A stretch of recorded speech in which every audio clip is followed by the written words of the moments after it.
The sky shouldn't burn red at night. Not like that. Not with flames dancing where stars used to be. I was 7 years old when I learned that sound. The whistle of something falling from heaven wasn't music. It was death singing its arrival song. My name is Anna Kowalska, and this is the story of the night my childhood ended in a single breath. The night Warsaw became a graveyard. The night I stopped believing adults could protect anyone from anything. September 1st, 1939.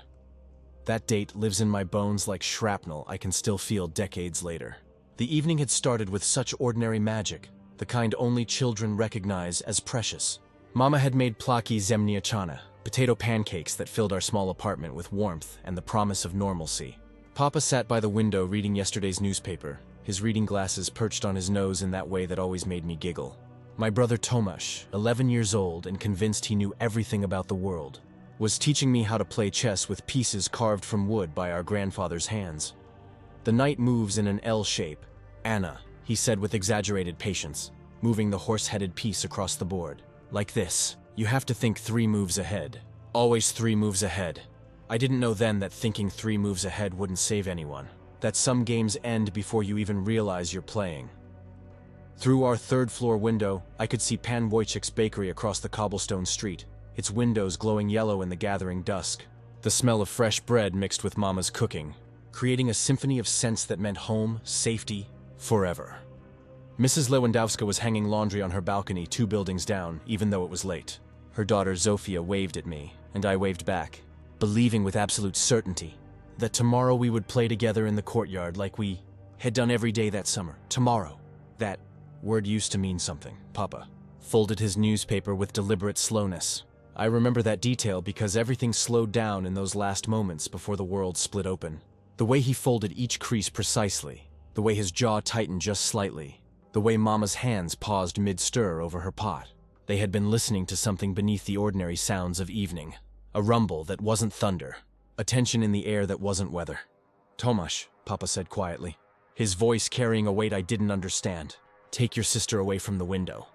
But Tomasz was already moving, his hand gripping my arm with unusual urgency. That's when I heard it, that whistle, high-pitched and falling, like a scream traveling through the sky, getting louder, closer, inevitable. Mama dropped her wooden spoon.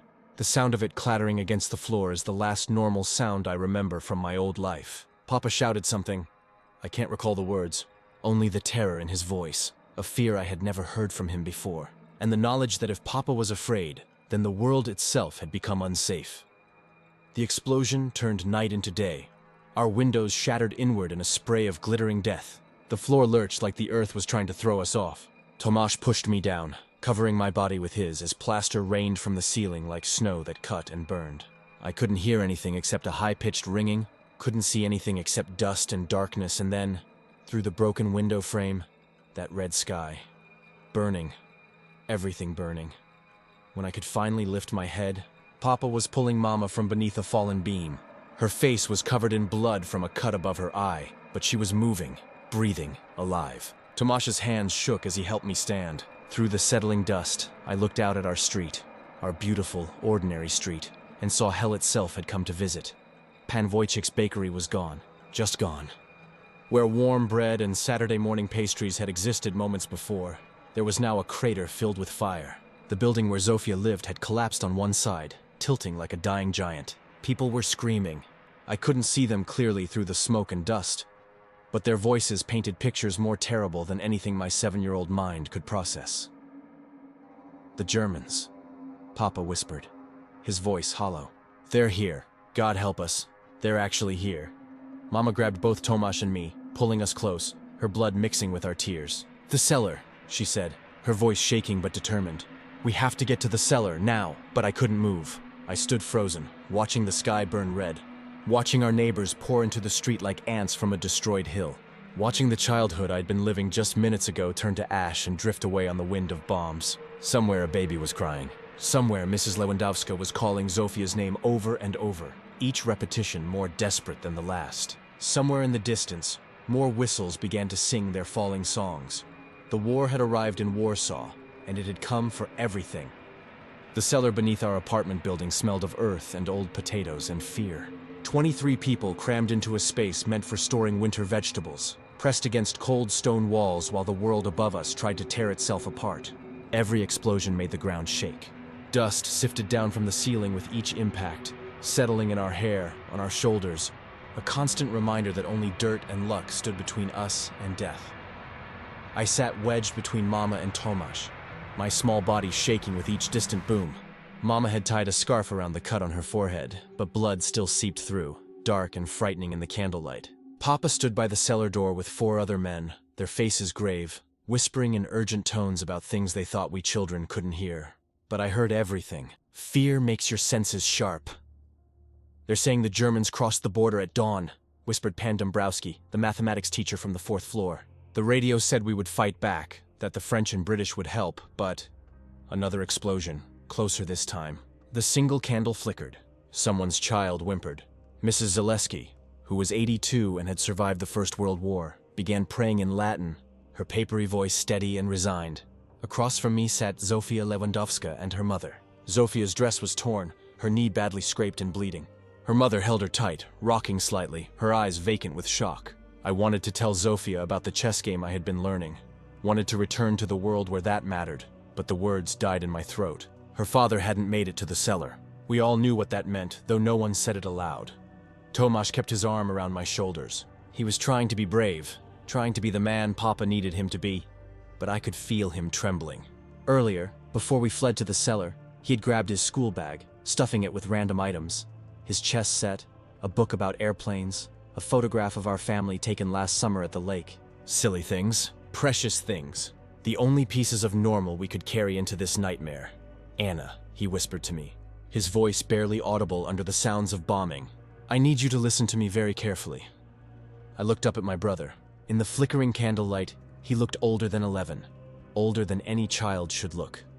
"If something happens, if we get separated, you go to Uncle Piotr's farm in Łowicz. Remember, where we went last Easter? You follow the railway line west and you—" "Stop it!" I whispered back, my voice breaking. "Nothing's going to happen. Papa will keep us safe. He always does." Tomasz's expression broke my heart. He wanted to believe me. We both wanted to believe it, but the ceiling kept raining dust, and the bombs kept falling, and somewhere above us, our city was dying. The first night lasted forever. People dozed fitfully, jerking awake at each explosion, each distant scream. Babies cried. Old Mrs. Zaleski prayed. Papa and the other men took turns guarding the door. Though what they could guard against, I didn't know. You can't fight an airplane with bare hands. When morning finally came, or what we assumed was morning, since no light reached our stone prison, Papa and Pan Dombrowski ventured outside to assess the damage. They returned 30 minutes later, their faces ashen. "Half the street is gone," Papa said quietly to Mama, trying to keep his voice low, but I heard every word. "The Wojciechs, Pan Lewandowski, the Goldstein family in number 12, they're gone. All gone." Mama's hand flew to her mouth. Across the cellar, Mrs. Lewandowska made a sound like a wounded animal. Zofia began to cry, quiet tears streaming down her dirty face. I wanted to go to her, to hold her hand, to tell her it would be all right, but I couldn't move. I couldn't promise things I didn't believe anymore. That first day set the pattern for the next 3 weeks. We would shelter in the cellar when the bombing was heavy, which was most of the time. During brief lulls, people would venture up to salvage what they could, to find food, to search for survivors. Papa organized everything with calm efficiency, dividing responsibilities, rationing the meager supplies we had pooled together.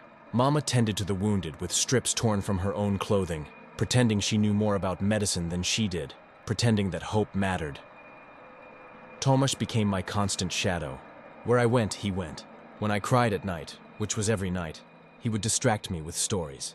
He invented elaborate tales about magical knights who protected children, about dragons that only breathed fire on bad people, about a future where we would go back to school and everything would be normal again. I knew he was lying. He knew I knew. We both pretended anyway because pretending was the only defense we had. On the 4th day, we lost the candles. On the 7th, we ran out of bread. On the 12th, water became scarce. The cellar began to smell of unwashed bodies and sickness and despair. Old Mrs. Zaleski stopped praying. That's when I knew we were in real trouble, when even faith gave up. But the worst part wasn't the hunger or the darkness or the fear. The worst part was watching the adults give up piece by piece, watching Mama's eyes become empty, watching Papa's shoulders bow under invisible weight, watching Mrs. Lewandowska stop speaking entirely, just rocking Zofia silently, mechanically, her mind retreating to some safer place the rest of us couldn't follow. September 25th, 1939. 3 weeks and 5 days since the world ended. I only knew the date because Papa scratched marks into the cellar wall with a piece of stone, counting each day like a prisoner counts his sentence. 26 marks. 26 days of living like rats beneath the ruins of our lives. The bombing had become constant, rhythmic, almost normal. That's what terrified me most. How quickly horror became ordinary. How the whistle of falling bombs turned into background noise. How we learned to judge by sound alone whether death was coming for us or for someone else. How we stopped flinching at every explosion, stopped running, stopped caring. Food was gone. Papa and 3 other men had tried to scavenge from the ruins above, but German soldiers were everywhere now, and the penalty for being caught outside after curfew was immediate. Pan Dombrowski hadn't come back from the last foraging mission. Neither had young Bartek Kowalski from the 2nd floor. Gone. That word had replaced so many others in our vocabulary. Not dead, not killed, not murdered.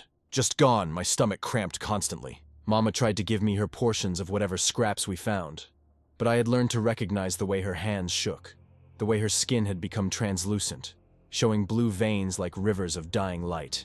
Tomasz looked like a skeleton wearing his own skin.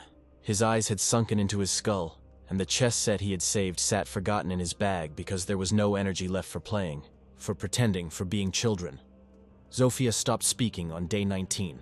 Her mother still held her, still rocked her, but Zofia's eyes had gone somewhere else entirely. I tried to talk to her, tried to remind her of the games we used to play, the secrets we used to share.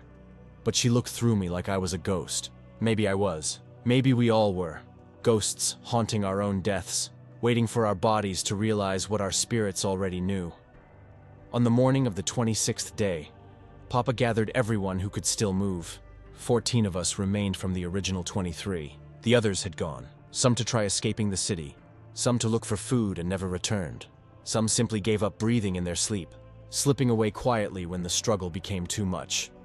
"We can't stay here anymore," Papa said, his voice hoarse from thirst and smoke inhalation.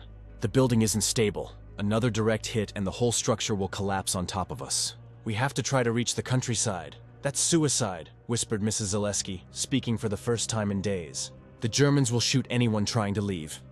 "Staying is slower suicide," Papa replied.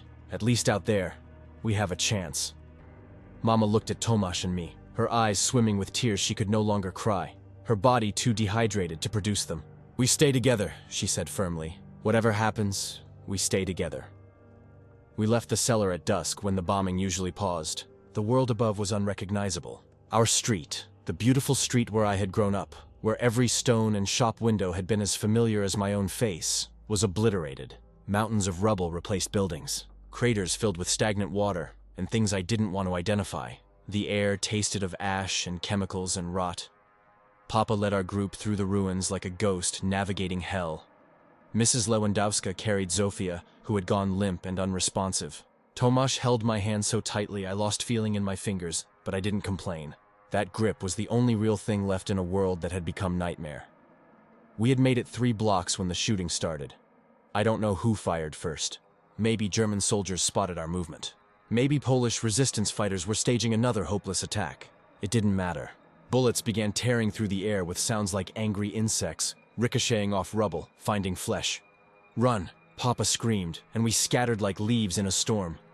Tomasz yanked me behind a collapsed wall, his body covering mine as gunfire erupted all around us. I pressed my face into the dirt, into the remains of someone's destroyed life, and prayed to a God I was no longer sure was listening. The shooting seemed to last hours, but was probably only minutes. When silence finally fell, a terrible, ringing silence, I lifted my head. Papa was crouched 10 meters away, waving frantically for us to join him. Mama was there too, blood streaming from her arm, but alive, breathing, alive. We started to move, crawling over rubble, trying to stay low, trying to reach them. That's when I saw Mrs. Lewandowska. She lay sprawled in the street, her body twisted at an impossible angle. Zofia sat beside her, finally speaking again, saying "Mama" over and over in a small, broken voice that didn't sound like it belonged to a child. She shook her mother's shoulder gently, patiently, waiting for her to wake up. But dead people don't wake up. Tomasz saw her too. Without thinking, he started toward Zofia. started to reach for her. Papa lunged forward, grabbing Tomasz, pulling him back. "We can't," Papa said, his voice breaking. "We can't save her. If we stop, we all die. She's alone," Tomasz sobbed. "We can't just leave her alone. We have to." I watched my father drag my brother away from Zofia Lewandowska. Watched my friend sit in the street with her dead mother. Watched us abandon her to save ourselves. That image branded itself into my brain, burning through whatever innocence I had somehow managed to preserve. We ran. Through more ruins, past more bodies, past more horrors than any mind should hold. We ran until our legs gave out, until our lungs burned, until we collapsed in the skeleton of a church 3 kilometers from our home. The church's roof was gone, open to the night sky. Through the jagged remains of stained glass windows, I could see stars, real stars, not fire, just tiny points of light in the vast darkness. They looked so peaceful up there, so untouched by the suffering below. I hated them for their indifference. We hid in that ruined church for 2 days, living on rainwater collected in the baptismal font and prayers that tasted like ash. Mama's arm had stopped bleeding, but infection had set in, turning the wound angry red, swelling with poison. She developed a fever on the second night, her skin burning hot despite the October cold that crept through the church's broken walls. Papa's eyes carried a desperation I had never seen before. He kept looking at Mama, then at Tomasz and me, calculating terrible equations with no good answers. Save his wife or save his children. Stay hidden and watch her die slowly, or risk seeking help and potentially lose everyone. Mathematics had become murder. Tomasz sat with his back against a crumbling pillar, staring at nothing. He hadn't spoken since we left Zofia behind. The guilt was eating him alive. I could see it in the way he wouldn't meet anyone's eyes, in the way his hands trembled constantly, in the way he kept whispering, "I'm sorry," to people who weren't there.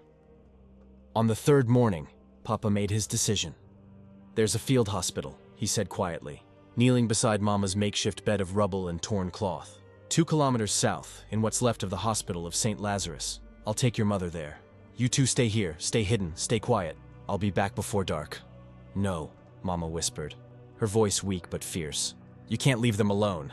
The Germans are everywhere. If they find the children without adults, if I don't get you help, you'll die," Papa said, his voice breaking. "You're already dying, Katarzyna. I can see it. I can feel it." The argument continued in harsh whispers while Tomasz and I pretended not to listen. But we heard everything. We heard Mama begging Papa not to risk it. Heard Papa crying for the first time in our lives. Heard them saying goodbye in words that weren't goodbye but meant the same thing anyway. In the end, Papa lifted Mama in his arms. She was so light now, so terribly light, and carried her toward the church's broken doorway. He stopped, turned back to us, his face aged 100 years in 3 weeks. "Tomasz," he said, his voice steady despite the tears on his face. "You're the man of the family now. Protect your sister. No matter what happens, protect Anna." "Papa," Tomasz started, but Papa shook his head. "3 moves ahead, son. Remember? Always 3 moves ahead." And then they were gone, swallowed by the ruins and smoke and the terrible silence that followed explosions. Tomasz and I sat in that church, listening to our own breathing, listening to distant gunfire, listening to the sound of our family falling apart. Hours passed. The sun moved across the sky, visible through the destroyed roof, marking time we wished would stop. "Tell me a story," I whispered to Tomasz. "Please, tell me about the nights again." But Tomasz had no stories left. His imagination had been bombed out of him, burned away by reality too harsh for fairy tales. Instead, he pulled out the chess set from his bag, the pieces worn smooth by our grandfather's hands, and set up the board on the rubble between us. "I'll teach you properly this time," he said. "No distractions, just you and me in the game." We played chess while our mother died. I didn't know it then. Didn't know that Papa would find the field hospital destroyed, would watch Mama take her last breath in his arms among the ruins, would bury her in an unmarked grave with his bare hands. I didn't know that he would never return to the church, that German soldiers would find him trying to make his way back to us, that they would shoot him for breaking curfew and leave his body in the street. All I knew was that Tomasz was teaching me about pawns and rooks and bishops, about strategy and sacrifice, about how sometimes you have to lose pieces to survive the game. The sun set. Darkness filled the church. We kept playing by feel, our fingers finding the pieces in the dark, moving them across an invisible board, pretending that games still mattered in a world that had forgotten its own rules. We fell asleep waiting for Papa to return. Tomasz's arms wrapped around me, both of us dreaming of home and breakfast and ordinary mornings that would never come again. I woke to rough hands grabbing me, to harsh German voices, to Tomasz screaming as soldiers dragged us apart. The church filled with flashlight beams and gun barrels and men in uniforms who looked at us like we were animals, like we were problems to be solved or eliminated. "Juden?" one soldier asked another, gesturing at us with his rifle. "Nine," another replied, examining our faces like we were specimens. "Just Polish rats. Take them to the orphanage in Praga. The camp can sort them out later." They threw us into the back of a truck with 12 other children, all of us silent with shock and terror. Tomasz found my hand in the darkness, squeezed it hard. "3 moves ahead," he whispered, his voice shaking. "Uncle Piotr's farm, the railway line west. Remember, Anna. Promise me you remember." "I promise," I whispered back, not understanding why it sounded like goodbye. The truck rumbled through the destroyed city, past the ruins of everything we had known, past the remains of civilization itself. Through gaps in the canvas cover, I caught glimpses of Warsaw burning under that same red sky, that same fire that never seemed to go out, that same hell that had swallowed my childhood and everyone I loved. The orphanage in Praga was a converted school building with bars on the windows and armed guards at every door. They separated boys from girls immediately. I screamed for Tomasz, reaching for him as they dragged him away, watching my brother, my protector, my last piece of family, disappear into a different hallway, a different fate. "I'll find you," he shouted back, struggling against the guards. "Anna, I'll find you. I promise." But promises meant nothing anymore.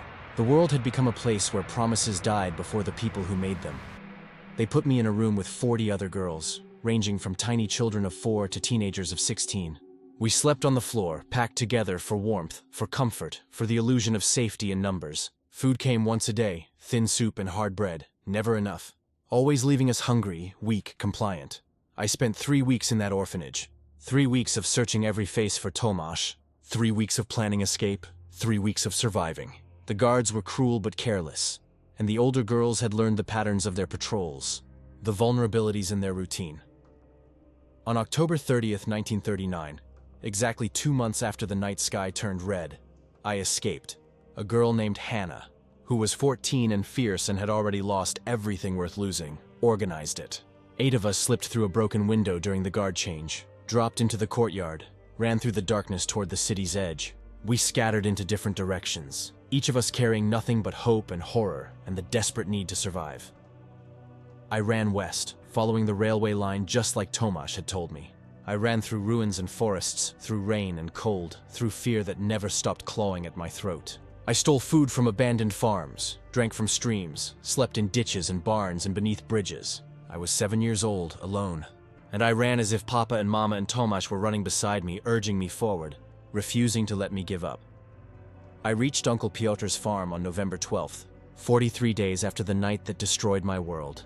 Uncle Piotr, Papa's younger brother, opened his door to find a skeleton child on his doorstep, shaking with cold and fever and trauma, barely able to speak my own name. He took me in without questions, hid me with 3 other refugee children in his attic, fed me soup so thin you could see through it but tasted like love anyway. He never asked about Papa or Mama. He could see the answer in my eyes. I lived in that attic for the next 5 years, watching the war consume Europe, watching the world tear itself apart in the name of flags and ideologies and hatreds older than history. I grew from 7 to 12 in that cramped space, educated by whispered lessons and smuggled books, surviving on hope that became harder to maintain with each passing day. Tomasz never found me. I looked for him after the war ended in 1945. Looked for him in displaced persons camps, in refugee lists, in the haunted eyes of other survivors. I searched for 20 years, following rumors and possibilities, holding on to the promise he made in that truck, refusing to believe my brother could be erased from existence as easily as our street. Our home, our life, I never found him. I'm 73 years old now. I live in a small apartment in Chicago, far from the ruins of Warsaw, far from the memories that still wake me screaming in the night. I never married, never had children. How could I bring life into a world that had taught me so brutally that love is just another thing war destroys? But I'm telling this story now because it needs to be told. Because Tomasz and Mama and Papa and Zofia and Mrs. Lewandowska and Pan Wojciech and all the others who were gone deserve to be remembered. Because that night when the sky turned red wasn't just my story. It was the story of millions of children who watched their worlds burn, who lost their families to bombs and bullets and the cruel mathematics of survival. War doesn't just kill people, it kills innocence. It kills trust. It kills the belief that adults can protect you, that homes are safe, that tomorrow is promised. It turns 7-year-old children into haunted survivors who spend the rest of their lives trying to outrun memories that never stop chasing. The night sky shouldn't burn red. Children shouldn't have to learn about loss before they learn to read. Families shouldn't be torn apart by politics and power and the endless stupid cycle of violence that humanity can't seem to escape. But they are. Right now, somewhere in the world, another child is watching their sky turn red. Another family is hiding in a cellar, praying for mercy that won't come. Another brother is making promises to his sister that circumstances will prevent him from keeping. The war I survived ended in 1945, but war itself never ends. It just moves, finds new cities to destroy, new children to traumatize, new lives to swallow. I'm telling you this story across decades and distance, and the impossible gulf between those who have seen war and those who have only heard about it. I'm telling you because bearing witness is the only weapon survivors have. Because if we don't tell these stories, war becomes abstract, becomes history, becomes something that happened long ago to people who don't matter anymore. We matter.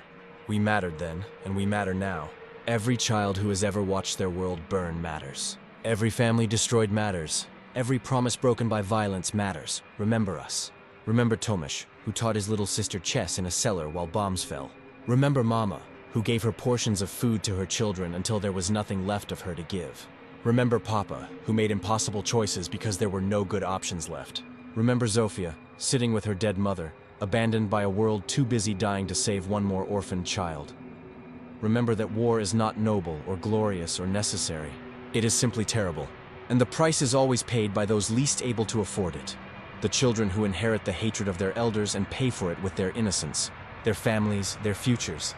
If this story touched your heart, if it made you feel even a fraction of the pain that night caused, then leave a comment below. Tell me you remember. Tell me these lives mattered. Tell me you'll think twice before accepting the easy narratives about war that forget to count the children in the rubble. Subscribe to this channel because these stories need to be heard, and the voices of survivors need platforms before we're all gone, and our testimonies disappear with us. Share this if you believe the next generation deserves to know what war really costs. The night sky shouldn't burn red. Help make sure it never does again.